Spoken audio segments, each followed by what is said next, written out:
Good morning all of you. चलिए तो आज की क्लास शुरू करते हैं। जैसे कि पहले डिस्कशन में अपन ने देखा कि किस तरह से टेंस के चेंजेस करेंगे, सब्जेक्ट को कैसे ऑब्जेक्ट में बदलेंगे। और अगर आपने इसे पहला क्लास नहीं देखा है तो मैं ये बताना चाहूँगा कि पहले आप बेसिक्स जो है उनको आप अच्छे से तैयार करें। अगर बेसिक्स अच्छे नहीं होंगे तो हम एडवांस जो कॉन्सेप्ट्स है उनको ढंग से नहीं पढ़ पाएंगे, इसलिए आप बेसिक्स को अच्छा बनाएं। टेंस रिलेटेड चेंजेस जो हमने डिस्कस किए थे मैं उससे आगे आपको लेके चलूँगा, ठीक है। और बड़ी क्लास है इसलिए अपने आप को तैयार कर ले उसके अकॉर्डिंग। टाइप 1 जो है उसका डिस्कशन अपन शुरू करते हैं, ठीक है। टाइप 1 क्या है देखिए, उन सेंटेंसेस का पैसिव बनाना जिसके अंतर्गत मेन वर्ब के बाद क्या दिया गया हो, प्रीपोजिशन दिया गया हो।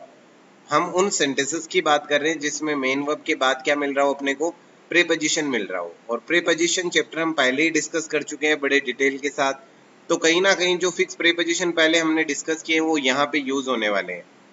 यदि वर्ब के बाद प्रीपोजिशन दिया हुआ हो तो हमें पैसिव वॉइस बनाते समय वर्ब के बाद आने वाले प्रीपोजिशन को कभी नहीं हटाना चाहिए। भाई ये इंपॉर्टेंट है। अगर एक्टिव में आपको प्रीपोजिशन मिल रहा है मेन वर्ब के साथ, मैं फिर कह रहा हूँ बेटा अच्छे से समझिए, बहुत इंपॉर्टेंट बात है। यदि एक्टिव के सेंटेंस में आपको ऑलरेडी पहले से, अगर आपको एक्टिव के सेंटेंस में मेन वर्ब के साथ अगर आपको प्रीपोजिशन दिया जा रहा है तो आपको पैसिव में भी उस प्रीपोजिशन को हूबहू लिखना है, ये ध्यान रखें। जैसे कि एग्जांपल देखते हैं अपन, जैसे ही मॉक्स एट। अब देखो मॉक्स के साथ एट आ रहा है जो कि मेन वर्ब एक्टिव का सेंटेंस है, यहाँ पे पहले से प्रीपोजिशन डिफाइन कर दिया गया है। तो इस मोमेंट में ये ध्यान रखना है जब आप इसका पैसिव बनाएंगे, पैसिव कैसे बनाते हैं, ऑब्जेक्ट को सब्जेक्ट बनाए। स्टेप 1 ये रहा, देखिए मी का मैंने आई कर दिया, ऑब्जेक्ट को सब्जेक्ट बनाए। उसके बाद दूसरा काम है टेंस रिलेटेड चेंज करे। तो टेंस रिलेटेड चेंज में देखिए यहाँ पे बात कौन से टेंस की चल रही है, वर्ब की फर्स्ट फॉर्म के साथ एस या यस, कौन सा टेंस हुआ भाई, ये हुआ प्रेजेंट सिंपल। अगर सिंपल आता तो किस में बदलते हैं, कॉन्टिन्यूअस प्लस V3। ये देखिए थोड़े टाइम पहले ही अपन ने डिस्कस किया है, अगर सिंपल आए तो कॉन्टिन्यूअस प्लस V3 में बदलते हैं। तो ये लीजिए आई के साथ एम आ गया और V3 ये लीजिए मोक्ड आ गया। अब मोक्ड के बाद सीधा बाई हिम लिखे या एट बाई हिम लिखे, तो अगर एक्टिव में मेन वर्ब के साथ यदि प्रीपोजिशन डिफाइन है तो हम हूबहू लिखते हैं उसे, दैट मीन्स एट बाई, ठीक है, एट बाई हिम। और बाई जनरली आप लिखते हैं एक एक्टिव के सब्जेक्ट को, पैसिव का जब ऑब्जेक्ट बनाते हैं तो जनरली आप किसका यूज करते हैं, बाई का यूज करते हैं। ये बात ध्यान रखनी है भाई। इसी के पैरेलल एक दूसरी बात है कि यदि एक्टिव के सेंटेंस में आपको मेन वर्ब दिया गया हो, ठीक है, मेन वर्ब दिया गया हो लेकिन उसके बाद प्रीपोजिशन नहीं दिया गया हो, भाई यहाँ पे बात चल रही है प्रीपोजिशन दिया गया हो, यहाँ बात चल रही है प्रीपोजिशन नहीं दिया गया हो। अगर नहीं दिया गया तो ये ध्यान रखिए उस मोमेंट में जो आप पैसिव का सेंटेंस बनाएंगे उसमें आप फिर उस मेन वर्ब के अकॉर्डिंग जो उसके साथ प्रीपोजिशन आता है, सुटेबल प्रीपोजिशन, वो यूज करेंगे। अगर कोई प्रीपोजिशन सुटेबल नहीं है, दैट मींस फिक्स प्रीपोजिशन नहीं है, तो उस मोमेंट में आप किसका यूज करेंगे, बाई का यूज करेंगे, ये ध्यान रखना है। जैसे एक और एग्जांपल अपन देखते हैं, शी लुक्स डाउन अपॉन। अब देखिए शी लुक्स डाउन अपॉन पहले से इसके साथ मेंशन है, दैट मींस ये पैसिव में भी यूज होगा, ठीक है। और ये देखिए बाई हर, शायद में स्टेप्स मुझे रिपीट करने की जरूरत नहीं है। ऑब्जेक्ट को सब्जेक्ट बनाए, टेंस रिलेटेड चेंज करे, फिर एक्टिव के सब्जेक्ट को पैसिव का ऑब्जेक्ट बनाए, तो शायद ये आपको अच्छे से याद हो गए होंगे। 3 स्टेप्स में हम एक एक्टिव के सेंटेंस को पैसिव में ट्रांसफॉर्म करते हैं, ठीक है, ओके। फिर आगे बढ़ता हूँ नेक्स्ट कॉन्सेप्ट की तरफ। जैसे ही विल मोक एट यू, तो बिल्कुल हम ऐसे ही इसका पैसिव बनाएंगे, मोक एट बाय हिम, ठीक है। ऐसे देखिए she is looking for a job. अब यहाँ पे लुकिंग फॉर का मतलब यहाँ पे देखने से नहीं है, लुकिंग फॉर का मतलब सर्च करने से है, ठीक है। और ये मैंने टेंस के चैप्टर में बड़े अच्छे से आपको समझाया है कि टेंस के साथ इनके क्या कॉन्सेप्ट्स तैयार होते हैं, कब इन वर्ब का आप स्ट्रेटिव वर्ब की तरह यूज करते हो, कब इनका यूज आप प्रेजेंट में करते हो, ठीक है। तो वो आप टेंस का वीडियो देख सकते हैं इसको डिटेल से समझने के लिए। अभी मैं सिर्फ ये समझाना चाहूंगा कि 3 स्टेप्स में कंप्लीट करना। तो ये देखिए एक्टिव के ऑब्जेक्ट को पैसिव का सब्जेक्ट बनाया, ये लीजिए। टेंस रिलेटेड चेंज, यहाँ टेंस कौन सा चल रहा है, कॉन्टिन्यूअस, तो क्या करेंगे, continuous plus being plus V3, ये लीजिए, ठीक है। उसके बाद इसके साथ फोर मेंशन था। अगर एक्टिव के सेंटेंस में मेन वर्ब के साथ यदि ऑलरेडी प्रीपोजिशन डिफाइन है तो हमें हूबहू यूज करना है, तो ये लीजिए बाई 4। उसके बाद लास्ट काम अपना होता है एक्टिव के सब्जेक्ट को पैसिव का ऑब्जेक्ट बनाए, और जनरली किसके साथ लिखते हैं, बाई के साथ, इसलिए हमने लिख दिया बाई है।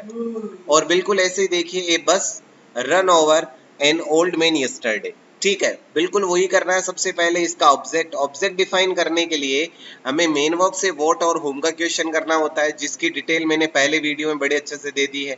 ठीक है, तो ये लीजिए, सबसे पहले ऑब्जेक्ट एन ओल्ड मैन, ये रहा, ऑब्जेक्ट को सब्जेक्ट बनाया। फिर टेंस रिलेटेड चेंज, तो यहाँ पे रन लिखा हुआ है। ठीक है, रन ओवर, दैट मीन्स यहाँ पे बात किसकी चल रही है, बात किसकी चल रही है, अब रेन होता। ठीक है, अब यहाँ पे रेन करना आपको, क्योंकि यहाँ पे देखिए यस्टरडे की बात चल रही है, तो यहाँ थोड़ा सा टाइम मिस्टेक हुआ है, या रन नहीं, क्या होगा, रेन होगा। ठीक है, वैसे रन रन रन तीनों के फॉर्म सेम है। ठीक है, रन रेन रन, तो ये ध्यान रखना आपको। तो इसलिए हम यहाँ पे जस्ट जो अगर पास्ट का कॉन्सेप्ट चल रहा है, यस्टरडे से मुझे पता चल रहा है कि पास्ट सिंपल का कॉन्सेप्ट है। अगर पास्ट का कॉन्सेप्ट चल रहा हो तो उस मोमेंट में हम क्या करते हैं, कॉन्टिन्यूअस प्लस V3 करते हैं। तो ये लीजिए कॉन्टिन्यूअस प्लस V3। अब इसके साथ ओवर मेंशन है, तो आप फिर से ओवर मेंशन करेंगे। देन यस्टरडे, ये लीजिए यस्टरडे, और बाई है बस। अब बाई ये बस वाला जो कॉन्सेप्ट है, एक्टिव के सब्जेक्ट को पैसिव का ऑब्जेक्ट बनाए। जनरली इसे आप कहाँ लिखते हैं, सेंटेंस के लास्ट में लिखते हैं। जब भी एक्टिव के सब्जेक्ट को पैसिव का ऑब्जेक्ट बनाते हैं तो इसे कहाँ लिखते हैं हम, सेंटेंस के लास्ट में लिखते हैं। अब यहाँ पे जो ओवर है वो तो मेन वर्ब के साथ मेंशन है, और यहाँ जो बाई आ रहा है ये हमने यूज किया है एक्टिव के सब्जेक्ट को पैसिव का ऑब्जेक्ट बनाने के लिए। ठीक है, तो ये बात आपको ध्यान रखनी है। मैं फिर रिपीट कर देता हूँ बात को।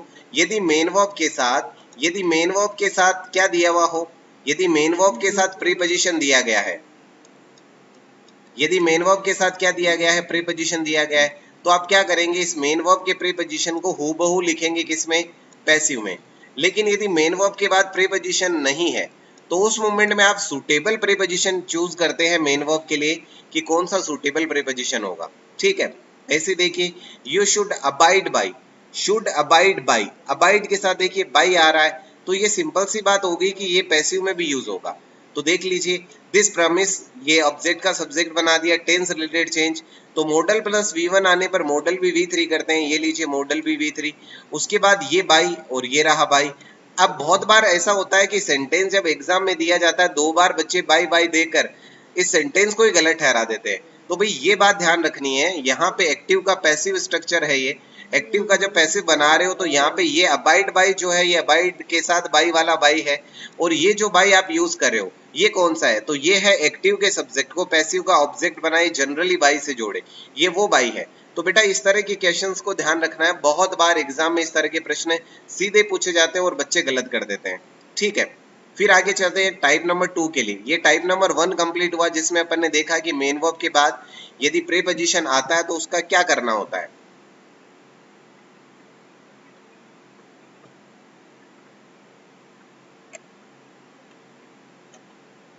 उसके बाद टाइप 2 के लिए डिस्कशन करते हैं उन सेंटेंसेस का पैसिव बनाना जिसके अंतर्गत मेन वर्ब के रूप में नो, मेरी, ऑब्लाइज दिया हुआ हो। ठीक है, अब ये क्यों अलग से हमने इसका टाइप क्यों बनाया, क्योंकि इनके साथ एक फिक्स प्रीपोजिशन आप यूज करते हैं।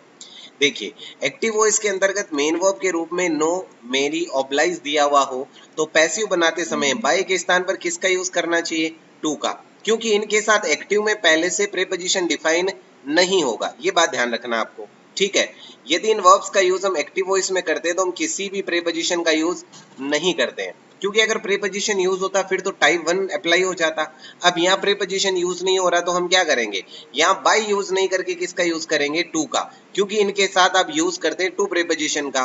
ठीक है, परंतु जब इन्हीं वर्ब्स का यूज पैसिव वॉइस में किया जाए तो हम प्रीपोजिशन का यूज करते हैं। ठीक है, जैसे कि एग्जांपल देखिए, ही नोज मी, तो ये एक्टिव का सेंटेंस हो गया। पैसिव में क्या करते हैं, ऑब्जेक्ट को सब्जेक्ट बनाते हैं। ये लीजिए मी का आई हो गया।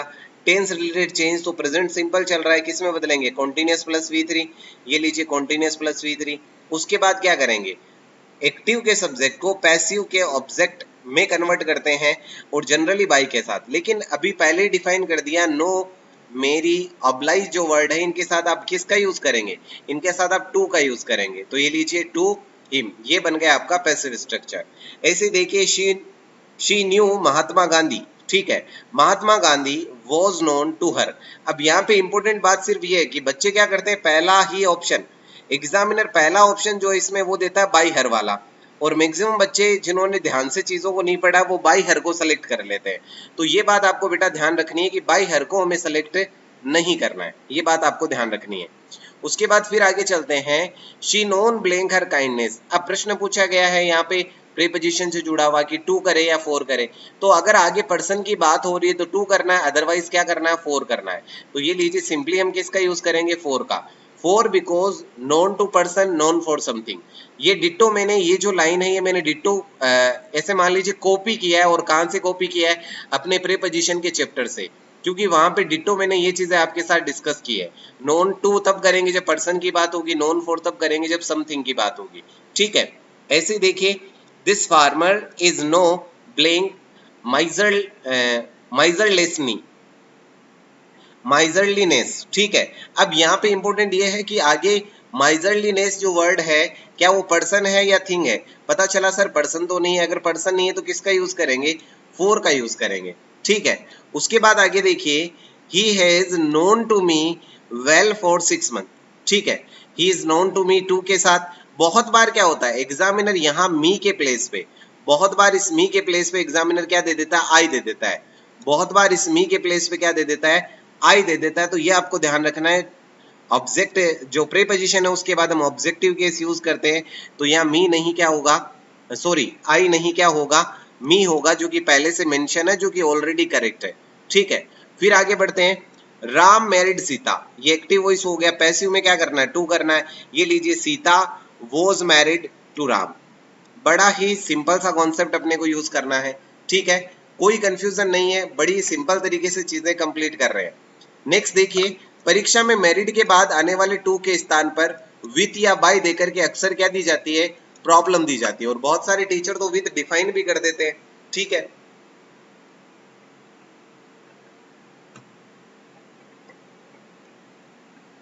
तो ये बात ध्यान रखना है अपने को, मैरिड के बाद हम जो यूज करेंगे वो किसका यूज करेंगे, टू का यूज करेंगे। ये बात ध्यान रखना है। ऐसे ही देखिए example, she was married with A rich merchant. तो यहाँ भाई विथ का यूज नहीं होना, यहाँ किसका यूज होना है, टू का यूज होना है। ये बात ध्यान रखना आपको।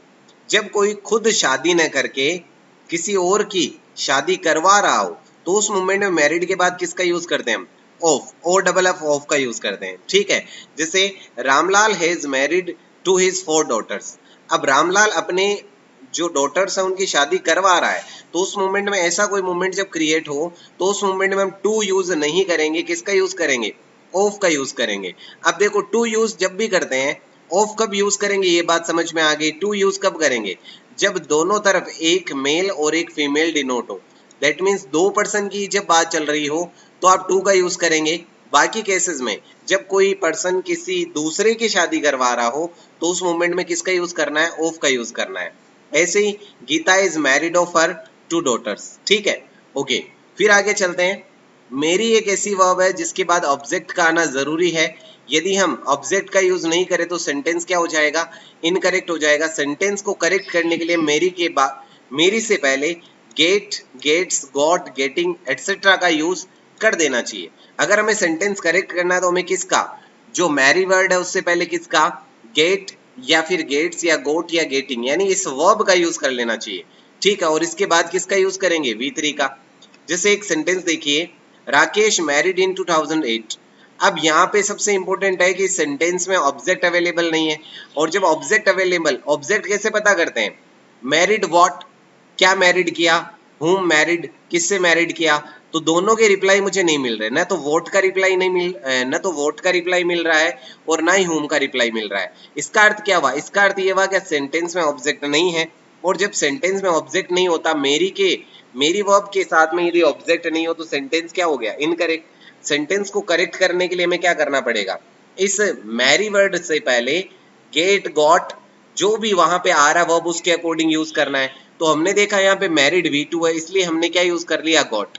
और यहीं पे V1 होता तो गेट या गेट्स में से जो सुटेबल ऑप्शन होता वो हम यूज करते। ठीक है, ऐसे ही देखिए, राम मैरिज, तो राम मैरिज नहीं होगा, राम गेट्स मैरिड होगा। क्योंकि जो गैरिज, सॉरी, गेट वर्ब जो आप यूज करेंगे, ध्यान रखना इसके बाद किसका यूज करना है, V3 का यूज करना है, ये आपको ध्यान रखना है। ठीक है, ऐसे ही प्लीज मैरी, तो प्लीज गेट मैरिड। ठीक है, ये आपको ध्यान रखना है, बहुत इंपॉर्टेंट बात है, वर्ब्स में भी पूछा जाता है और एक्टिव पैसिव के इंप्रूवमेंट वाले सेंटेंस में बहुत बार इस चीज को पूछ लिया जाता है। ठीक है, तो एक बार मुझे बता दीजिए टाइप 2 आपके समझ में आ गया?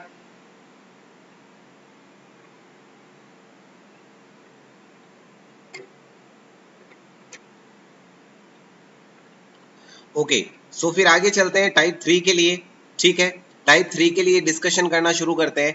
डबल ऑब्जेक्ट आने पर पैसिव वॉइस बनाना। भाई पहला टाइप अपन ने डिस्कस किया कि यदि मेन वर्ब के बाद क्या आ रहा हो, प्रीपोजिशन आ रहा हो। उसके बाद दूसरा कॉन्सेप्ट डिस्कशन किया अपन ने, यदि मेन वर्ब के बाद नो आ रहा हो, मेरी आ रहा हो, ओब्लाइज आ रहा हो। अब तीसरा कॉन्सेप्ट डिस्कस कर रहे हैं कि डबल ऑब्जेक्ट यदि आ रहे हो, यदि सेंटेंस में डबल ऑब्जेक्ट का मतलब क्या है? एक तो डायरेक्ट ऑब्जेक्ट होगा और दूसरा कौन सा होगा? इनडायरेक्ट ऑब्जेक्ट होगा। अब डायरेक्ट ऑब्जेक्ट का मतलब क्या हुआ भाई? वॉट का जो रिप्लाई है वो डायरेक्ट ऑब्जेक्ट होगा और जो होम का रिप्लाई है वो क्या होगा? इनडायरेक्ट ऑब्जेक्ट होगा। ये बात आपको ध्यान रखनी है, बस सिंपल सी। ठीक है, तो चलते हैं हम सीधा क्वेश्चन कॉन्सेप्ट को समझने में। यदि इंग्लिश में एक साथ इनडायरेक्ट ऑब्जेक्ट तथा डायरेक्ट ऑब्जेक्ट दिए गए हो, तो यदि हम पैसिव वॉइस बनाते समय इनडायरेक्ट ऑब्जेक्ट से पहले डायरेक्ट ऑब्जेक्ट का यूज करें, तो हमें हमेशा इनडायरेक्ट ऑब्जेक्ट से पहले टू का यूज कर लेना चाहिए। ठीक है, पहली बात हो गई। यदि डायरेक्ट और इनडायरेक्ट दोनों दिए गए हैं जिसमें हम डायरेक्ट का यूज पहले कर रहे हैं, ठीक है, तो उस मोमेंट में हमें क्या करना चाहिए?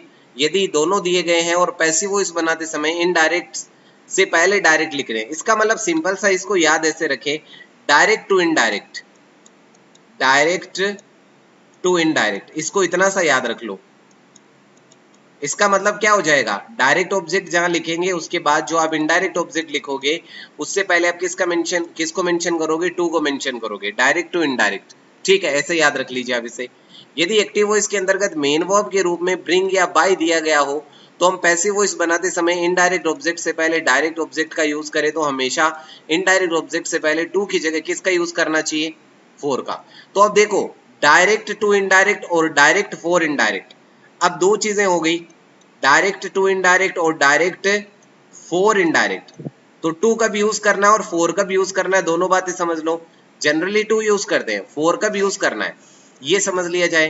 फोर का भी यूज करना है, तो इसके लिए बड़ा सिंपल सा बात ध्यान रखना है, जब सेंटेंस में ब्रिंग या बाय दिया हुआ हो, यदि सेंटेंस में मेन वर्ब के रूप में ब्रिंग या बाय दिया गया है, तो उस मोमेंट में क्या करेंगे? फोर करेंगे, और बाकी सभी केसेस में क्या करेंगे? टू करेंगे। बड़ा सिंपल सा कॉन्सेप्ट है, इसे ध्यान रखिए आप। अब देखिए एग्जाम्पल्स पे चलते हैं। ही टीच मी इंग्लिश, सबसे पहले देखिए ही टीच, वह पढ़ाता है। सबसे पहला क्वेश्चन क्या पढ़ाता है? वोट का रिप्लाई देखते हैं अपन, क्योंकि मैंने आपको अच्छे से बताया कि वॉट और हूम डायरेक्ट और इनडायरेक्ट को रिप्रेजेंट करेंगे। ठीक है, ही टीच वॉट, वह क्या पढ़ाता है? रिप्लाई मिला इंग्लिश, इसका मतलब ये रहा आपका डायरेक्ट ऑब्जेक्ट। हुम किसे पढ़ाता है? रिप्लाई मिला मी, मुझे पढ़ाता है। तो डायरेक्ट और इनडायरेक्ट दोनों ऑब्जेक्ट मिल गए। अब अगर हम इस सेंटेंस के पैसिव बनाए तो दो पैसिव स्ट्रक्चर तैयार करेंगे, एक डायरेक्ट ऑब्जेक्ट से और दूसरा इनडायरेक्ट ऑब्जेक्ट से। मान लीजिए पहले हम इनडायरेक्ट ऑब्जेक्ट से बना रहे हैं, तो ये लीजिए, I am taught English by him. बड़ा सिंपल है, ये देखिए, ऑब्जेक्ट को सब्जेक्ट बना दिया, टेंस रिलेटेड चेंज कर दिए, जो कि यहाँ प्रेजेंट सिंपल चल रहा है। वर्ब की फर्स्ट फॉर्म के साथ ऐसे आई एस का मतलब बेटा टेंस होता है प्रेजेंट सिंपल। बदलेंगे किसमें? कॉन्टिन्यूअस प्लस V3, ये लीजिए कॉन्टिन्यूअस प्लस V3। क्या बचा हुआ है? इंग्लिश है, जैसे कि जैसे लिख दो। ठीक है, हम क्या करते, यदि यहाँ इनडायरेक्ट ऑब्जेक्ट होता तो उस मोमेंट में इससे पहले टू मेंशन कर दे, लेकिन ये तो डायरेक्ट ऑब्जेक्ट है। ठीक है, उसके बाद क्या करना है? एक्टिव के सब्जेक्ट को पैसिव का ऑब्जेक्ट बनाए, जनरली बाय के साथ, ये लीजिए बाय हिम। ठीक है, ऐसे ही देखिए अगर इसे डायरेक्ट ऑब्जेक्ट से बनाते, तो ये लीजिए इंग्लिश, उसके बाद tense related change is taught. ठीक है, अब यहाँ पे देखिए क्या लिखा आपने, टोट टू मी, क्योंकि आप क्या कर रहे हैं? इनडायरेक्ट ऑब्जेक्ट, डायरेक्ट ऑब्जेक्ट आपने पहले मेंशन कर दिया, अब आप इनडायरेक्ट ऑब्जेक्ट मेंशन कर रहे हैं, तो उस मोमेंट में किसका यूज करना है? टू का यूज करना है। ये लीजिए direct to indirect, English is taught to me, और ये रहा बाय हिम। तो ये दोनों पैसिव स्ट्रक्चर आपको पता होना चाहिए, क्योंकि एग्जामिनर डायरेक्ट से भी पूछ सकता है और इनडायरेक्ट से भी पूछ सकता है।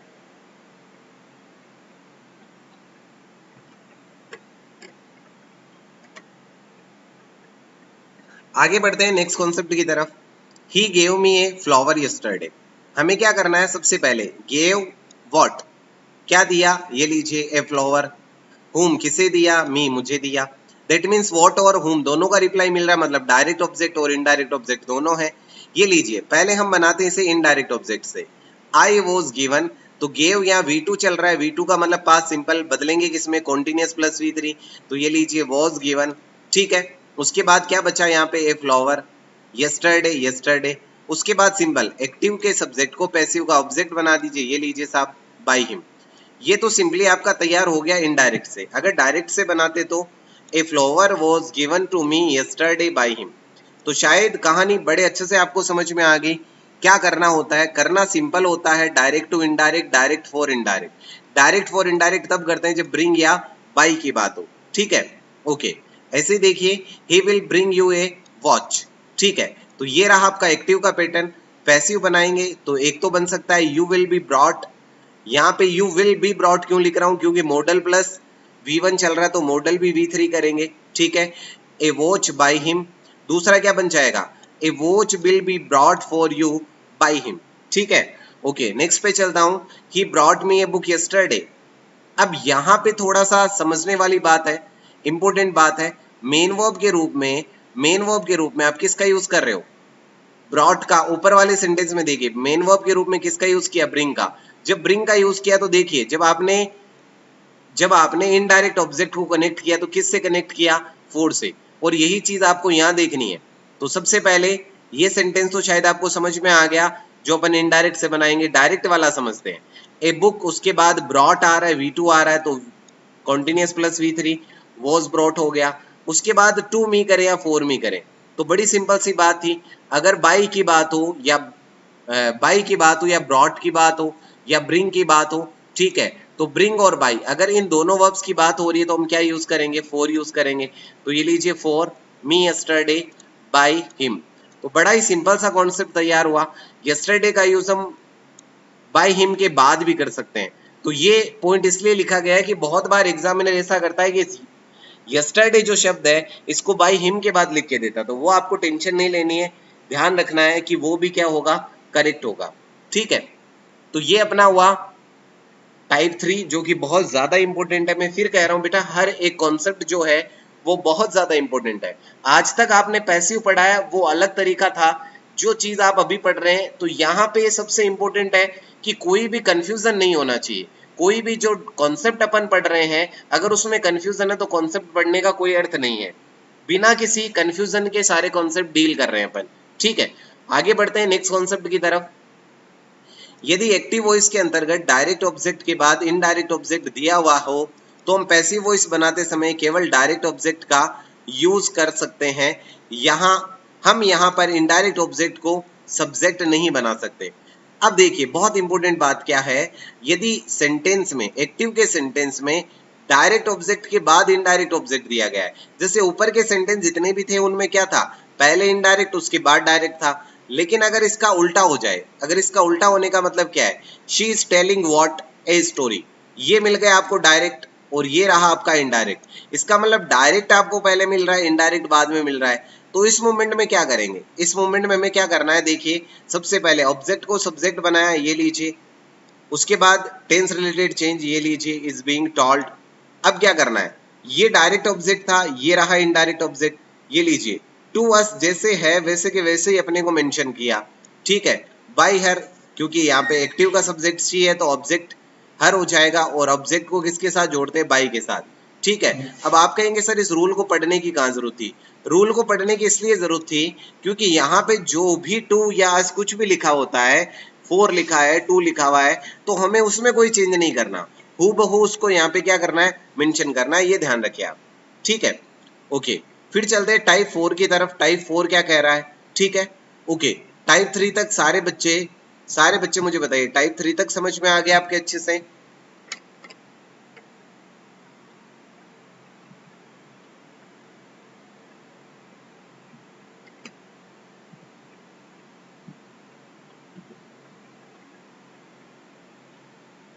ओके, तो टाइप 4 की कहानी शुरू करते हैं।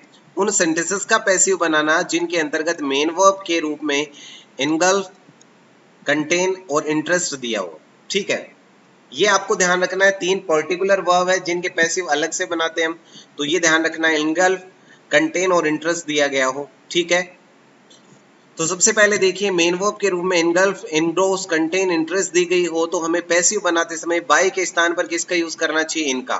भाई यहाँ पे ये जो टाइप्स आप पढ़ रहे हो इनमें जब भी प्रेपोजिशन की बात आती है तो आप अगर उस टाइप को नहीं पढ़ के सीधा क्वेश्चन पे भी चले जाओ और अगर आपका प्रेपोजिशन चैप्टर बहुत अच्छे से आपने तैयार कर लिया है, यकीन मानिए आपको एक भी रूल पढ़ने की जरूरत नहीं है, क्योंकि यहाँ पे सीधी बात की जा रही है फिक्स प्रेपोजिशन की।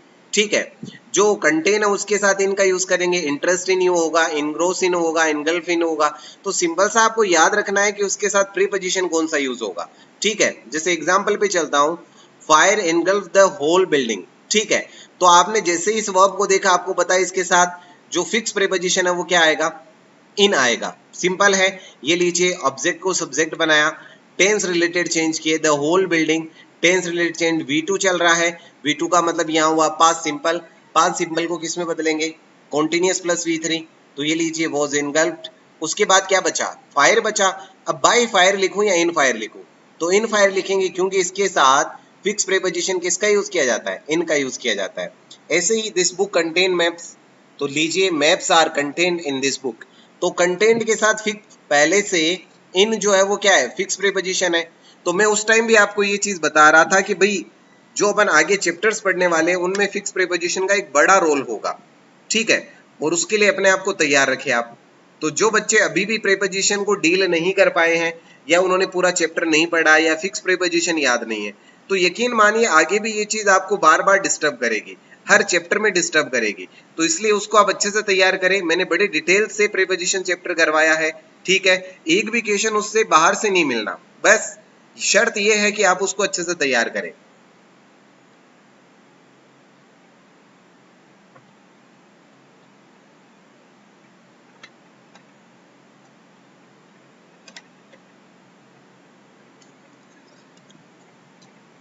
ओके, तो नेक्स्ट टाइप के लिए बात करना शुरू करते हैं। टाइप 5 के लिए उन सेंटेंसेस का पैसिव वॉइस बनाना जिनके अंतर्गत मेन वर्ब के रूप में ये वर्ब्स दी गई हो।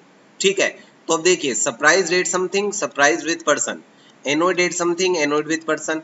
तो ये अगर आपको चीजें देखने में, अगर आप पढ़ रहे हो और अगर आप कॉन्टिन्यूस क्लास ले रहे हो तो आपको पता चल रहा होगा ये सारी चीजें मैं डिस्कस करके आया हूँ प्रीपोजिशन चैप्टर में। और वहां बार बार मैं एक चीज रिपीट कर रहा था कि बेटा ये अच्छे से तैयार कर लो। फिक्स प्रीपोजिशन सिर्फ प्रीपोजिशन चैप्टर को ही नहीं, बहुत सारे चैप्टर को एक साथ डील करेगा। ठीक है, वेक्स्ड एट, वेक्स्ड विद, तो 8 पर्सन विद पर्सन के लिए और 8 समथिंग के लिए तो मुझे अलग अलग से डिफाइन करने की जरूरत नहीं है। जहां विद लिखा है याद रखिए पर्सन के लिए होगा, जहां 8 लिखा है वो किसके लिए होगा? समथिंग के लिए होगा। Amazed at, amazed with. ठीक है, ऐसे ही thrown at, thrown with, disgusted at, disgusted with.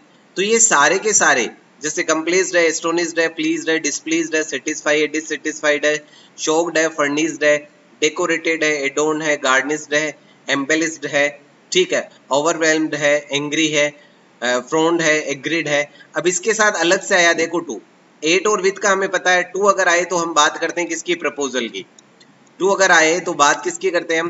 Proposal की बात करते हैं, प्रस्ताव की बात करते हैं। और ये डिस्कशन भी मैं आपके प्रीपोजिशन चैप्टर में ले चुका हूं कि कहां पे किसकी बात होगी, कब किसका यूज करेंगे। अगर प्रपोजल की बात चल रही हो तो उस मोमेंट में क्या करना है अपने को? टू का यूज करना है, ये ध्यान रखना है। ध्यान दे ऊपर दी गई वर्ब्स के एक्टिव वॉइस में किसी भी प्रीपोजिशन का यूज नहीं होता। भाई इंपॉर्टेंट बात क्या है, इनमें एक्टिव के सेंटेंस में इनके साथ कोई प्रीपोजिशन नहीं आएगा, बट पैसिव में एट और विथ में से, और जिनके साथ पहले से विथ है या टू है तो वो प्रीपोजिशन आप डिफाइन करते हैं, ये ध्यान रखना है। वस्तु के लिए हम एट का तथा व्यक्ति के लिए हम विथ का यूज करते हैं, जो कि मैंने आपको पहले ही डिस्कशन कर लिया है। ठीक है, जैसे जैसे कि एग्जांपल अपन लेते हैं, राकेश एनोइड अस। ठीक है, तो सिंपल सा सबसे पहले ऑब्जेक्ट का सब्जेक्ट बनाए, ये लीजिए। उसके बाद टेंस रिलेटेड चेंज करें, V2 चल रहा है तो कॉन्टिन्यूस प्लस V3, तो ये लीजिए कॉन्टिन्यूस प्लस V3। उसके बाद बाय राकेश लिखें या विद राकेश लिखें, तो भाई एनोइड के साथ दो वर्ड यूज करते हैं हम, दो प्रीपोजिशन यूज करते हैं, एनोइड एट, एनोइड विथ। यहाँ पर्सन की बात चल रही है, राकेश क्या है? पर्सन है, इसलिए सिंपली किसका यूज करेंगे? विथ का। ऐसे ही देखिए बिहेवियर सरप्राइज्ड। ठीक है, तो यहाँ पे सरप्राइज जो वर्ड है, सरप्राइज्ड जो वर्ड है, इसके साथ आप किसका यूज करते हैं?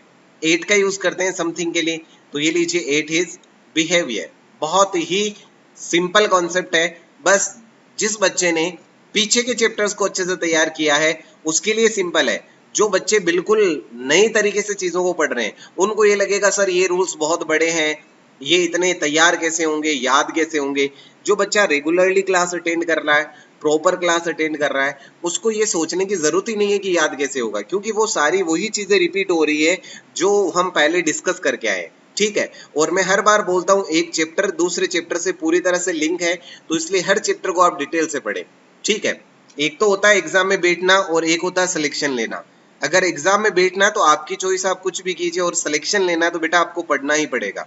ठीक है, ओके आगे चलते हैं। Men women and children thrown. अब आपने देखा थ्रोन जो वर्ड है उसके साथ पहले से क्या है, प्रीपोजिशन फिक्स है, तो सिंपली अपन उसके साथ अगर आगे पर्सन की बात होगी तो सिंपली यूज करेंगे किसका, विद का।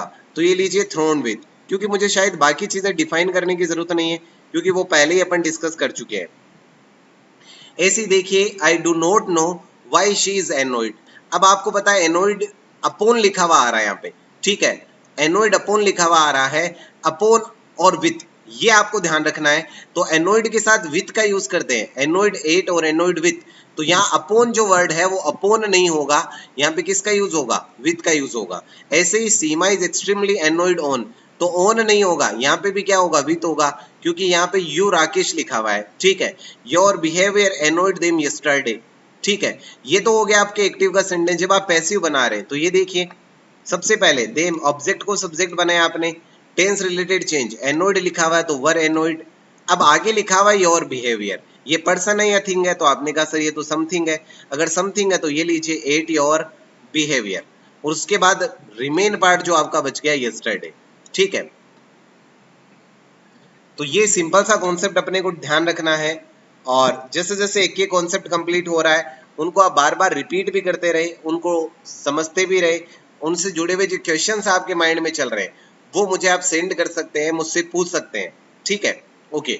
फिर टाइप 6 के लिए बात करते हैं, उन सेंटेंसेस का पैसिव बनाना जिनकी शुरुआत हु से होती है। ठीक है, तो देखिए जैसे हु से स्टार्ट होने वाले sentence, who laughs at you. ठीक है, अगर एक्टिव में एट मेंशन है पहले से तो पैसिव में सोचने की जरूरत नहीं है, आना ही है एट। ठीक है, ये ध्यान रखना है। जैसे बाई होम, सबसे पहले हु को बदलते बाई होम में, ये मैं पहले ही डिस्कशन कर चुका हूं आपके साथ क्लास 1 में। जो वॉइस की क्लास 1 है उसमें ये डिस्कशन हो चुका है कि अगर कहीं पे हु आता तो हम बदलते हैं इसे किस में, बाई होम में। तो ये लीजिए बाई होम। उसके बाद टेंस रिलेटेड चेंज करना है, तो बेटा यहाँ पे चल रहा है प्रेजेंट सिंपल, बदलेंगे किसमें, कॉन्टिन्यूस प्लस V3। तो ये लीजिए कॉन्टिन्यूस प्लस V3। ठीक है, एक्टिव के सब्जेक्ट को आप पैसिव का ऑब्जेक्ट बनाते हैं, एक्टिव के ऑब्जेक्ट को पैसिव का सब्जेक्ट बनाते हैं। तो ये रहा एक्टिव का ऑब्जेक्ट यू, ये लीजिए यू। अब लाफ्ड के साथ क्या यूज करते हैं, एट यूज करते हैं, एट सिंपली। अब आपने देखा कि यहाँ पे ऑलरेडी कोई सब्जेक्ट है नहीं क्योंकि हु था, हु को पहले ही अपन ने बाई हु में कन्वर्ट कर दिया है, इसलिए एट पर ही क्या कर दिया अपन ने इस सेंटेंस को कंप्लीट। अब एक दूसरा कॉन्सेप्ट देखिए, अगर आप इस हु का हु रखे, दैट मीन्स एक कॉन्सेप्ट तो क्या है, एक कॉन्सेप्ट तो ये है कि WH वर्ड का आप WH वर्ड रखो, जो रियल कॉन्सेप्ट है WH वर्ड का वो तो ये है। लेकिन अगर इससे हटके बात करें, यदि कहीं पे मान लीजिए हु की बात चल रही है तो ये कॉन्सेप्ट तो आप फॉलो कर ही सकते हो। उसके अलावा आप कर सकते हो, हु को किस में बदल सकते हो, बाई हुम में। हु को किस में बदल सकते हो, बाई हुम में।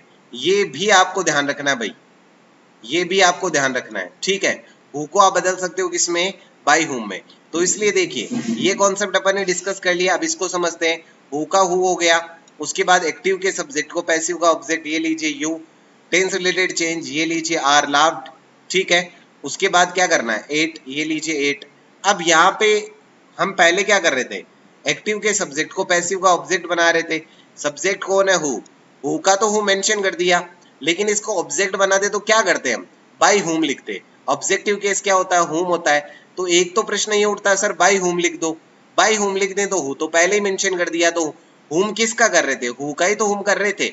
जब आपने हु पहले से मेंशन कर दिया तो बचा क्या, बचा बाई, इसलिए यहाँ पे लिख दिया एट बाई। और ये बिल्कुल करेक्ट सेंटेंस है। कुछ बच्चे बहुत बार जब कॉमन एरर के इस तरह के क्वेश्चन आते हैं तो वो कहते हैं दो प्रीपोजिशन एक साथ आ गए, ये तो एरर है। तो भाई ऐसा कुछ भी नहीं है, ये बिल्कुल करेक्ट सेंटेंस है।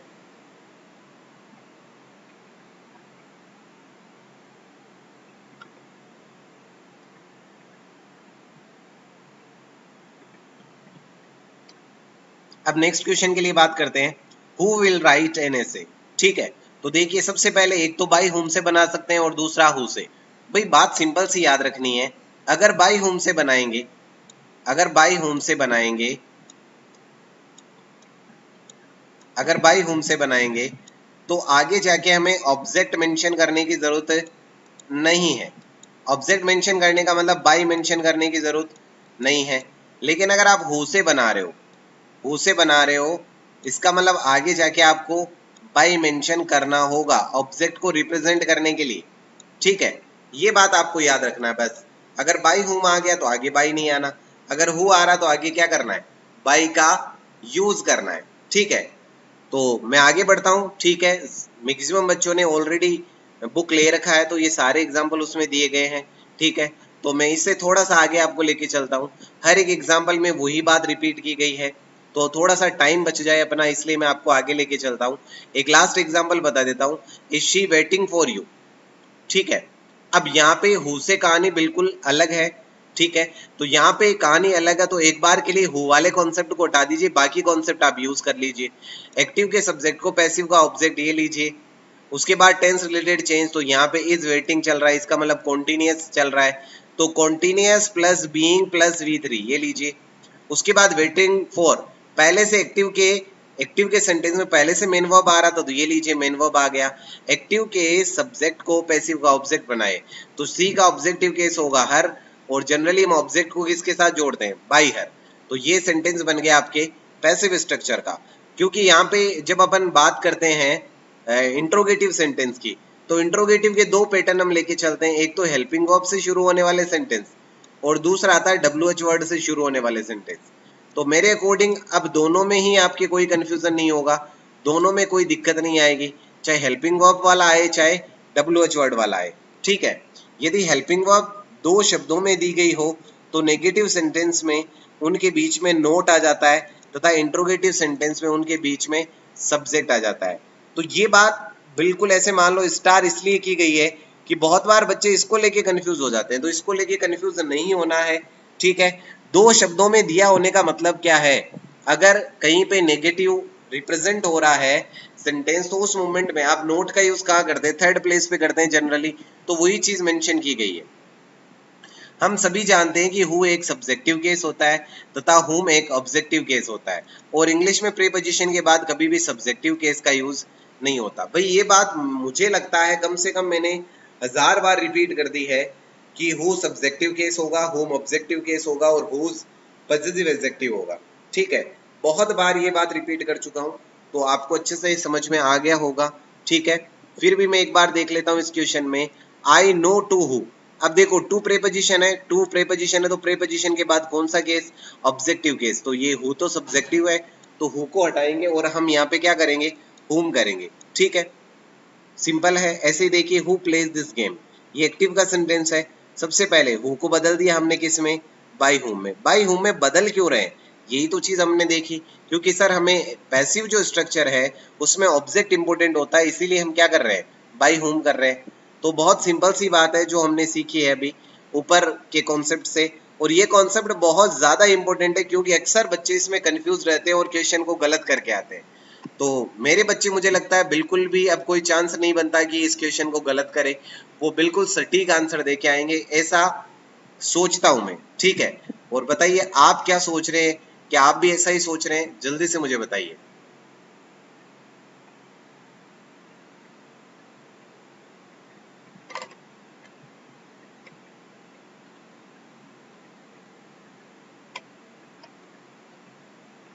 ओके, सो आगे चलते हैं नेक्स्ट पे। Who knows you, who knows you, ये आपके एक्टिव का सेंटेंस हो गया, तो ये लीजिए, to whom are you known, who are you known. अब आप कहेंगे सर यहाँ पे आपने बाई हुम क्यों नहीं किया, तो बेटा बड़ी सिंपल सी बात है, नोन के साथ आप टू का यूज करते हैं, बाई का यूज नहीं करते, इसलिए यहाँ पे टू हुम किया है। तो बहुत बार तो ये भी क्वेश्चन जो इम्प्रूवमेंट है उसमें दिया जाता है और बच्चे कहते हैं सर टू हुम नहीं होता, बाई हुम होता है। तो बेटा हमें यहाँ पे कॉन्सेप्ट पूरा जो 3 स्टेप्स है उन्हीं के अकॉर्डिंग फॉलो करना है। 3 स्टेप्स जो है वो क्या है, एक्टिव के सब्जेक्ट को पैसिव का ऑब्जेक्ट बनाए, टेंस रिलेटेड चेंज करे, और एक्टिव के सब्जेक्ट, सॉरी तीनों को रिपीट कर रहा हूँ। स्टेप 1 कहता है एक्टिव के ऑब्जेक्ट को पैसिव का सब्जेक्ट बनाए। स्टेप 2 कहता है टेंस रिलेटेड चेंज करें। और स्टेप 3 कहता है एक्टिव के सब्जेक्ट को पैसिव का ऑब्जेक्ट बनाए। और जनरली ऑब्जेक्ट किसके साथ बनाते हैं, हम बाई प्लस ऑब्जेक्ट लिखते हैं। लेकिन अगर पहले से फिक्स प्रीपोजिशन कोई है, जैसे नोन के साथ आप टू का यूज करते हैं, तो सिंपली आप वहां पे किसका यूज करें, टू होम का यूज करें। ठीक है, ऐसे ही मान लीजिए सरप्राइज वर्ड आता है यहाँ, तो हम क्या करते, एट होम करते। ये बात आपको याद रखनी है, जो भी प्रीपोजिशन होगा उसके अकॉर्डिंग हम यहाँ पे उस प्रीपोजिशन को यूज करेंगे। ठीक है, ये ध्यान रखना है, बहुत इंपॉर्टेंट बात है। बहुत बार इससे जुड़े एग्जाम में प्रश्न पूछे गए हैं और फ्यूचर में भी पूछे जाएंगे। ठीक है, ओके, फिर चलते हैं नेक्स्ट टाइप की तरफ। टाइप नंबर जो 7 है उसको डिस्कशन करना शुरू करते हैं। उन सेंटेंसेस का पैसिव वॉइस बनाना जिसके अंतर्गत WH वर्ड प्लस नाउन दी गई हो। अब WH वर्ड के बाद आपको क्या मिल रही है, एक नाउन मिल रही है। ठीक है, यानी हाउ मच, हाउ मेनी, या फिर WH वर्ड प्लस नाउन। ठीक है, तो आपको तो सीधा ये याद रखना है कि WH वर्ड के बाद यदि नाउन दी गई हो तो इनके पैसिव बनाते समय WH वर्ड प्लस नाउन को सब्जेक्ट के रूप में लिखते हैं तथा नाउन के अनुसार वर्ब का यूज किया जाता है। देखिए, how many books does she study. ठीक है, ओके, तो मैं अगर आपको ये कहूँ कि भाई एक बार के लिए सोचो, अगर इस सेंटेंस में से इसको अलग कर दिया जाए, इस सेंटेंस में से इसको अलग कर दिया जाए जो मैंने बॉक्स किया है, तो बाकी का सेंटेंस क्या बचा। तो आप कहेंगे सर बाकी का जो सेंटेंस है वो तो एक इंट्रोगेटिव सेंटेंस बचा, जिसमें क्या करना है, एक्टिव के सब्जेक्ट को पैसिव का ऑब्जेक्ट, एक्टिव के ऑब्जेक्ट को पैसिव का सब्जेक्ट बनाइए। ये पहले से काम हो गया। टेंस रिलेटेड चेंज करो, तो यहाँ कौन सा टेंस चल रहा है, प्रेजेंट।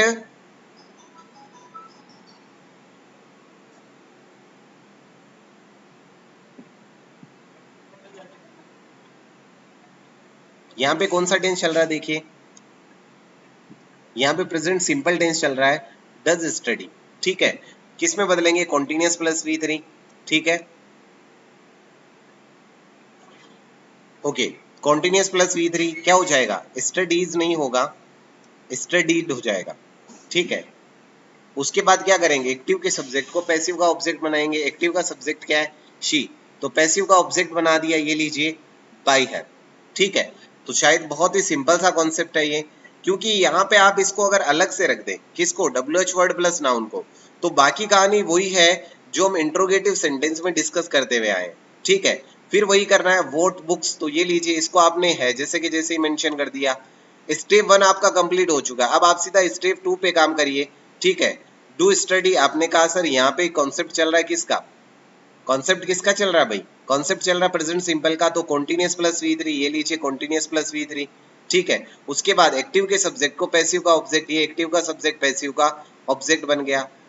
ये लीजिए आपका क्वेश्चन हो गया कंप्लीट। तो भाई सिंपल सी बात याद रखनी है, सिंपल सी बात क्या याद रखनी है कि अगर कहीं पे भी WH वर्ड प्लस नाउन दिया गया है तो उसको हूबहू नीचे कॉपी करना है, किसमें, पैसिव स्ट्रक्चर में।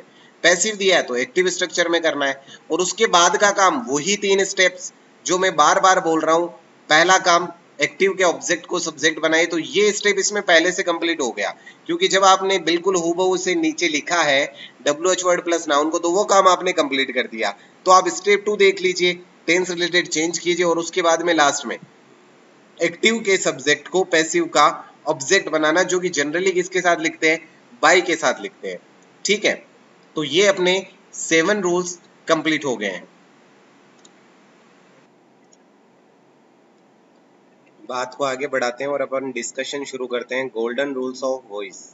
जितने भी अभी रूल्स पढ़े थे वो सारे बेसिक लेवल पे थे। अब कुछ ऐसे कॉन्सेप्ट्स हैं जो पर्टिकुलरली नहीं होके, या फिर मैं ये कहूँ कि पर्टिकुलरली सीधे एक सिंपल सा क्वेश्चन एग्जाम में पूछा जाता है, जिसका किसी सेंटेंस से ताल्लुक नहीं होके सीधा उसका जो पैसिव स्ट्रक्चर है वो अपने को तैयार करना होता है। ठीक है, तो रूल नंबर 1 की बात करते हैं। सबसे पहले हियर और देयर से शुरू होने वाले जो सेंटेंसेस है उनका पैसिव कैसे बनाएंगे, सबसे पहले ये देखना है। अगर बात करें हियर और देयर से शुरू होने वाले सेंटेंसेस की, तो देखिए एक्टिव के सेंटेंस को देखना शुरू करते हैं। There is a temple to worship. अब एक बात ध्यान रखनी है, जब भी हियर और देयर से सेंटेंस शुरू हो तो हमें सिर्फ एक ही चेंज करना है। एक चेंज क्या करना है, एक्टिव में मिलने वाला है 2 + V1। एक्टिव में क्या मिलने वाला आपको, 2 + V1 मिलेगा। बदल देंगे आप, किस में बदल देंगे इसे, 2B V3। 2b v3 में आप इसे बदल देंगे। बस सिंपल आपको एक ही चेंज करना है इसमें, 2 + v1 को 2b v3 में बदलना है। तो ये देखिए there is a temple to worship, तो सिंपल कर देंगे there is a temple to be worshipped. बस हो गया आपका पैसिव स्ट्रक्चर तैयार। दैट मीन्स यहाँ पे अपनी तरफ से कोई भी स्ट्रेटेजी फॉलो नहीं करनी है, ऑब्जेक्ट को सब्जेक्ट बनाइए, ये करिए वो करिए, कुछ नहीं करना। आपको सिंपल सा याद रखना है हियर और देयर से जो सेंटेंस शुरू हो रहे हैं उनमें एक ही काम करना है, 2 + v1 को चेंज करना है 2b v3 में, बस ठीक है। तो ऐसे सारे सेंटेंसेस हो जाएंगे। There were some books to study, तो हम सिर्फ चेंज क्या करेंगे, टू स्टडी को टू बी स्टडीड, ठीक है। To solve to be solve, तो एक सिंपल सा चेंज अपने को यहाँ करना है। उसके बाद में चलते हैं रूल नंबर 2 पे। रूल नंबर 2 क्या है देखिए, पीपल से, दे से, या पीपल बिलीव या दे बिलीव, या पीपल थिंक दे थिंक, या पीपल सस्पेक्टेड या दे सस्पेक्टेड। दैट मीन्स पीपल या फिर दे, इनके साथ यदि से की बात हो, बिलीव की बात हो, थिंक की बात हो, सस्पेक्ट की बात हो, तो अगर इनसे किसी सेंटेंस की शुरुआत हो रही है तो अगर इनका पैसिव बनाना है तो देखिए किस तरह से बनाएंगे। पैसिव वॉइस बनाते समय इजारम वोजवर को टू बी में चेंज कर देते हैं। यहाँ टू बी का अर्थ हो जाता है के रूप में, ठीक है, ये ध्यान रखना है। तो कहीं ना कहीं हिंदी मीनिंग में फिर से अवॉइड करूंगा, मैं कहूंगा सीधा पैसिव स्ट्रक्चर पर ध्यान दे, क्योंकि कहीं ना कहीं हिंदी मीनिंग कभी पूछा नहीं जाना है, तो वही पढ़ना है जो एग्जाम में पूछा जाता है। जैसे people believe that donkey are the stupid creatures, ठीक है। तो इट इज बिलीव्ड, दो तरह से इसे बना सकते हैं, इट इज बिलीव्ड, ठीक है। सबसे पहले जो फर्स्ट कॉन्सेप्ट है उसी को समझना है, पीपल बिलीव को हमने बदल दिया, इट इज बिलीव्ड दैट। उसके बाद देट के बाद जो क्लोज है, अब देखिए देट के बाद जो क्लोज है, देट के बाद का जो क्लोज है उसमें आपको कोई चेंज नहीं करना, जैसे है वैसे के वैसे लिख देंगे। देट क्लोज में कोई चेंज नहीं होगा। Donkey are the stupid creature, ये लीजिए donkeys are the stupid creature.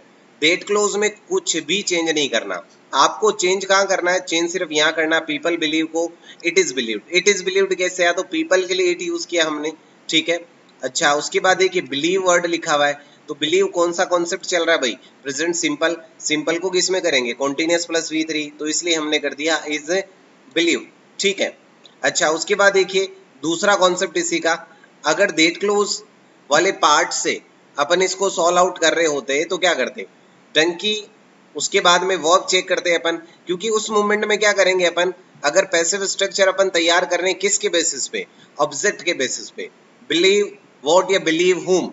तो यहाँ पे देखिए अगर ऑब्जेक्ट से आप इसे तैयार कर रहे हैं तो सबसे पहले ऑब्जेक्ट को सब्जेक्ट बनाएंगे, टेंस रिलेटेड चेंज करेंगे।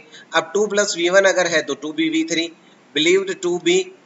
उसके बाद में यहाँ पे देखिए 2b में चेंज कर देंगे, किसको चेंज करना है 2b में, इजारम वोजवर अगर आ रहा है, ठीक है, तो यहाँ पे देखिए आर आ रहा है तो इसको अपन ने बदल दिया 2b में, ठीक है। उसके बाद क्या रिमेन बचा, रिमेन बचा द स्टूपिड क्रिएचर्स। अब आप कहेंगे सर आपने पीपल को तो लिखा नहीं, तो याद करिए जब अपनी फर्स्ट क्लास चल रही थी तब मैंने आपको बताया था पीपल है, पुलिस है, इस तरह के जो वर्ड है ये अनइम्पोर्टेंट सब्जेक्ट में हम काउंट करते हैं, तो इन्हें बाई के साथ लिखने की आवश्यकता नहीं है, ये बात आपको ध्यान रखना है। ऐसे ही देखिए दूसरा एग्जाम्पल जो है, पीपल से देट, तो हमें क्या करना है, चेंज सिर्फ इसमें करना है, क्योंकि देट क्लोज में कोई चेंज नहीं होगा, ये हमने ऊपर देख लिया। यदि पीपल से, people believe they believe, people think they think, people suspected they suspected, अगर ये शब्द आ रहे हैं तो हमें देट क्लोज में कोई चेंज नहीं करना अगर आप इसका पैसिव स्ट्रक्चर तैयार करते हैं। तो ये लीजिए, अब आप सोच रहे हैं कि सर पीपल के लिए तो ये एक फिक्स क्लोज हो गया, इट इज सेड। से का, से यहाँ पे टेंस चल रहा है प्रेजेंट सिंपल, चेंज किस में करेंगे, कॉन्टिन्यूअस प्लस v3, तो ये लीजिए इज सेड। दैट क्लोज में कोई चेंज नहीं होना, जैसे है वैसे के वैसे लिख देंगे। दूसरा तरीका है ऑब्जेक्ट बेसिस पे क्वेश्चन को सॉल्व करना। अगर ऑब्जेक्ट बेसिस पे क्वेश्चन को सॉल्व करें तो ऑनेस्टी, उसके बाद जो टेंस चल रहा है वो चल रहा है देखिए यहाँ पे से, तो से को बदल दिया इस सेड में। जो भी इजारम आएगा, वोजवर आएगा, उसको अपन किस में बदल देंगे, 2b में बदल देंगे। तो ये लीजिए 2b और द बेस्ट पॉलिसी। वही बात फिर से, क्या बाई पीपल लिखना है सर, तो नहीं लिखना है, क्योंकि बाई के साथ जो आप पीपल लिख रहे हैं वो अनइम्पोर्टेंट सब्जेक्ट है, तो उसको लिखने की आवश्यकता नहीं है। तो इस तरह से हम कॉन्सेप्ट नंबर, जो रूल नंबर 2 है, उसके पैसिव स्ट्रक्चर्स हम तैयार करते हैं, ठीक है। ओके, नेक्स्ट एग्जांपल देख लेते हैं। People believe that a pen is mightier than a sword, तो बिल्कुल वही कॉन्सेप्ट फिर से फॉलो करना है। दैट क्लोज में कोई चेंज नहीं होगा, चेंज सिर्फ यहाँ होना है, तो बिलीव के बिहाफ पर इज बिलीव्ड हो गया। ऐसे ही देखिए द सस्पेक्टेड, ये बहुत बार डिस्कस कर चुका हूं, तो आपको सिंपली यहाँ पे इज लिखा हुआ है तो इसको आपने टू बी में बदल दिया, ठीक है। और बाकी सारी की सारी कहानी बिल्कुल है जैसे कि जैसे आपको मेंशन करना है। They suspected that he was a spy. अब आपने देखा यहाँ पे सस्पेक्टेड लिखा हुआ, इसका मतलब V2 आ रहा है, V2 का मतलब पास्ट सिंपल की बात चल रही है, और पास्ट सिंपल आता है तो हम चेंज करते हैं कॉन्टिन्यूस प्लस V3। तो ये लीजिए it was suspected, that clause में फिर वही बात, कोई चेंज आपको नहीं करना है, ठीक है। तो ये सेम टू सेम अपन ने मेंशन कर दिया। दूसरा तरीका है कि ऑब्जेक्ट बिहाफ पर अगर इसको सॉल्व कर रहे होते तो ये लीजिए ही, उसके बाद में टेंस कौन सा चल रहा है तो ये दीजिए सस्पेक्टेड लिखा हुआ है तो वो सस्पेक्टेड, ठीक है। आप वोजवर को इजारम को किस में चेंज करेंगे, टू बी में, ये लीजिए टू बी, ठीक है। और लास्ट बचा क्या यहाँ पे, ए स्पाई। फिर वही प्रश्न उठा, क्या दे को बाई के साथ लिखेंगे, नहीं लिखेंगे जी, ये अनइम्पोर्टेंट सब्जेक्ट की कैटेगरी में है तो इसे बाई के साथ मेंशन नहीं करते। फिर आगे बढ़ते हैं, यदि इजारम वोजवर नहीं दिए गए हो तो हमें टू बी की जगह टू है प्लस V3 यूज करना चाहिए। अगर मान लीजिए इसी तरह के सेंटेंसेस में अगर इजारम वोजवर नहीं दिया गया तो उस मोमेंट में टू बी मिलेगा, सॉरी उस मोमेंट में हम क्या करेंगे, टू बी के प्लेस पे टू हैव प्लस V3 का यूज करेंगे। देखिए एग्जांपल से समझते हैं, people say that Markovnikov invented. अब देखिए पहले क्या हो रहा था कि यहाँ पे आपको इजारम वोजवर मिल रहा था, बट इस बार सीधा मेन वर्ब मिल गया। जब सीधा मेन वर्ब मिलता है आपको तो उस मोमेंट में क्या करना है, टू हैव प्लस V3 करना है।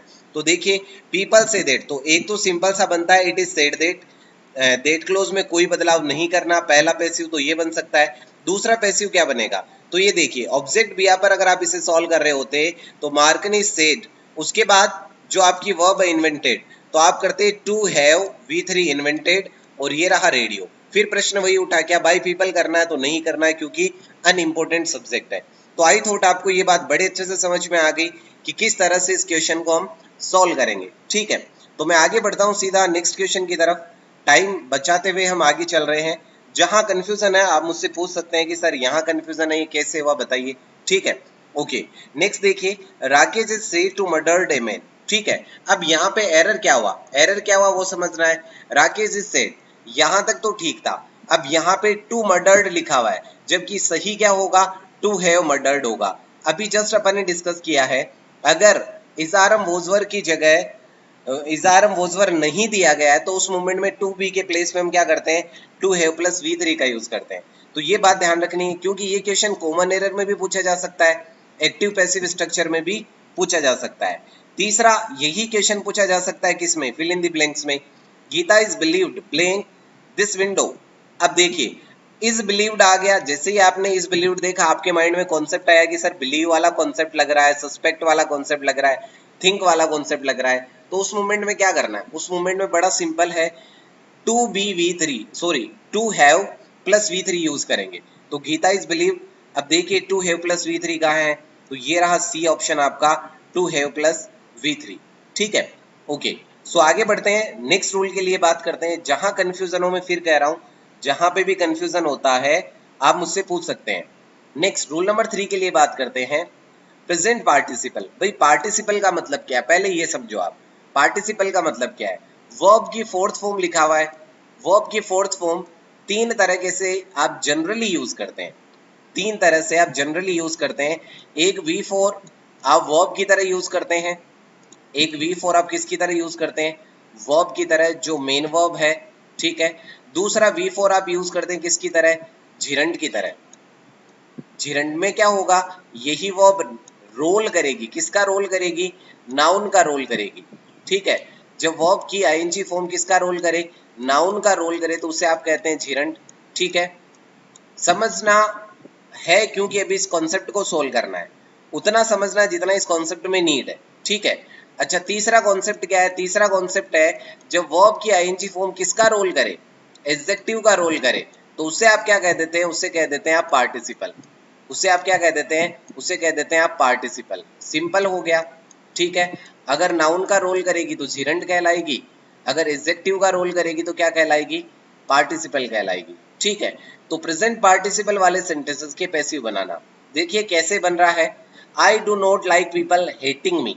अब जो हेटिंग वर्ड आ रहा है ना, ये हेटिंग यहाँ पे वर्ब नहीं है, ये हेटिंग यहाँ पे एज एडजेक्टिव की तरह यूज हो रहा है, ठीक है। ये आपको ध्यान रखना है।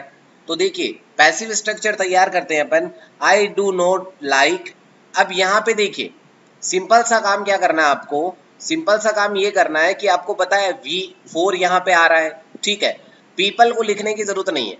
मैं अगर इस सेंटेंस को इतना सा ही मेंशन कर दूं और फिर मैं ये कहूँ ऑब्जेक्ट का सब्जेक्ट बनाइए, आपने कहा सर पहले से मेंशन है आई के लिए, मी के लिए आई पहले से मेंशन है। अच्छा टेंस रिलेटेड चेंज करो, अब टेंस कौन सा चल रहा होगा, कॉन्टिन्यूअस चल रहा होगा, ठीक है। आप कहेंगे नहीं सर डू नॉट लाइक लिखा हुआ है, तो इसके चेंजेस तो हम यहाँ कर चुके हैं, हेटिंग का मतलब V4, कॉन्टिन्यूअस चल रहा है तो बीइंग प्लस V3, तो ये लीजिए बीइंग हेटेड, सिंपल, कुछ भी नहीं करना आपको। पीपल बाई के साथ पीपल लिखना नहीं है क्योंकि क्या है अनइम्पोर्टेंट है। तो बस बहुत ही सिंपल तरीके से इसको क्वेश्चन को सॉल्व किया जा सकता है, ठीक है। ऐसे ही देखिए she does not like people praising her, फिर वही बात होगी डज नॉट लाइक, यहां तक तो सेंटेंस में कोई चेंज करना ही नहीं है, ठीक है। अब क्या करेंगे, अब फिर से वही बात, हर के लिए शी पहले से मेंशन है, अगर कॉन्टिन्यूअस चल रहा है तो बीइंग प्लस V3, ये लीजिए बीइंग प्लस V3 आ गया। बाई के साथ पीपल लिखेंगे, नहीं लिखेंगे जी सर। तो अगर मान लीजिए प्रेजेंट पार्टिसिपल यानी V4 का कोई कॉन्सेप्ट चल रहा हो, तो उस मूवमेंट में अगर वो किसका रोल कर रहे हो, वो अगर एडजेक्टिव का रोल कर रहे हैं, तो इसका पैसिव बनाना बहुत आसान है। हमें सिर्फ क्या करना है, बीइंग प्लस V3 में उसको कन्वर्ट करना है बस, उसके अलावा अपनी तरफ से कोई चेंज नहीं करना। ऐसे देखिए शी लाइक्स पीपल रिस्पेक्टिंग हर, तो शी लाइक्स तो ये तो सेम रहेगा, ठीक है। अच्छा बात क्या की जा रही है, पीपल रिस्पेक्टिंग हर के लिए शी पहले से मेंशन है। अगर कॉन्सेप्ट चेंज करने की बात आई तो रिस्पेक्टिंग वर्ब की आईएनजी फॉर्म है तो बीइंग प्लस V3 ये हुआ, बाई के साथ पीपल लिखने की जरूरत नहीं है क्योंकि अनइम्पोर्टेंट है। तो बहुत ही सिंपल वे में सारे क्वेश्चन आपके सॉल्व हो जाएंगे, ठीक है। ऐसे देखिए I do not like Ramesh helping them, अब यहाँ आई डू नॉट लाइक तक तो कोई चेंज आपको करना नहीं है, देम पहले से मेंशन है यहाँ पे, ठीक है। देम का देम क्योंकि लाइक जस्ट वर्ब आ रही तो वर्ब के बाद में अब ऑब्जेक्टिव केस, उसके बाद बीइंग हेल्प्ड। अब प्रश्न ये उठा क्या रमेश अनइम्पोर्टेंट सब्जेक्ट है, हमने कहा नहीं जी रमेश अनइम्पोर्टेंट सब्जेक्ट नहीं है, इसका मतलब बाई रमेश लिखना कंपलसरी हो गया।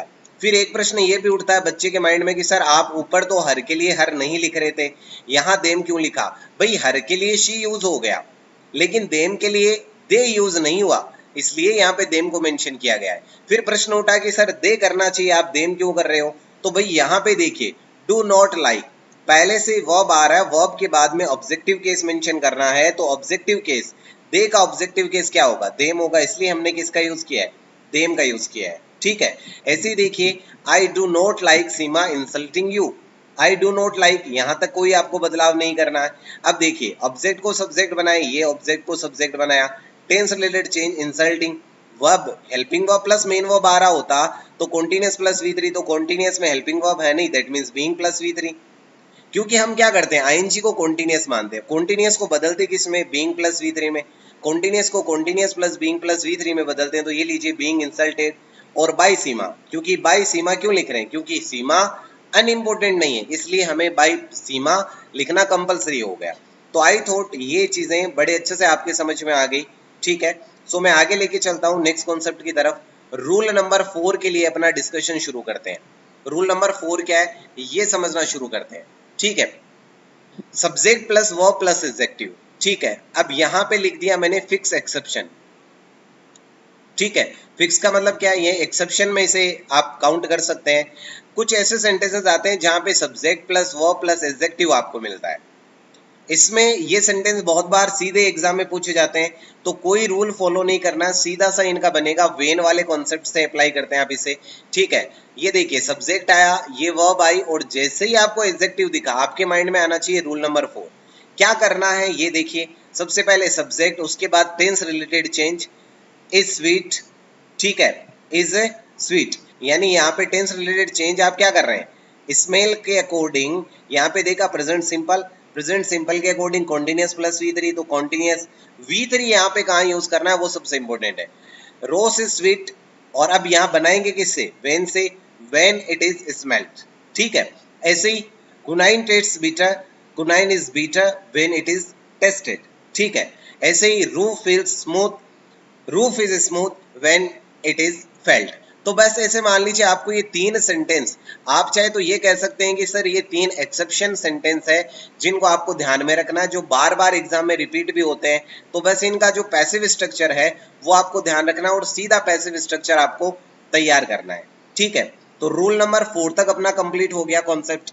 और जैसे जैसे मुझे टाइम मिल रहा है, थोड़ा सा टाइम का इशू है तो आप थोड़ा सा मैनेज करें उसे। ठीक है, और मैनेज करने का अर्थ ये है कि जितना भी फ्री टाइम मिलता है उसमें आप जम के एक्सरसाइज सोल्व करें, जितना पॉसिबल हो मैक्सिमम एक्सरसाइज आप सोल्व करें। अब जो बुक आपके पास है तो उसमें ढेर सारी एक्सरसाइज दी हुई है, जितने चैप्टर्स आपने पढ़ लिए हैं उन एक्सरसाइज को आप सॉल्व करें। जैसे जैसे मुझे टाइम मिलता है मैं आपके लिए वीडियोस जो है वो लेके आता रहूंगा। तो अभी के लिए इतना ही, मिलेंगे नेक्स्ट वीडियो में। ठीक है, थैंक्स अ लॉट, बाय।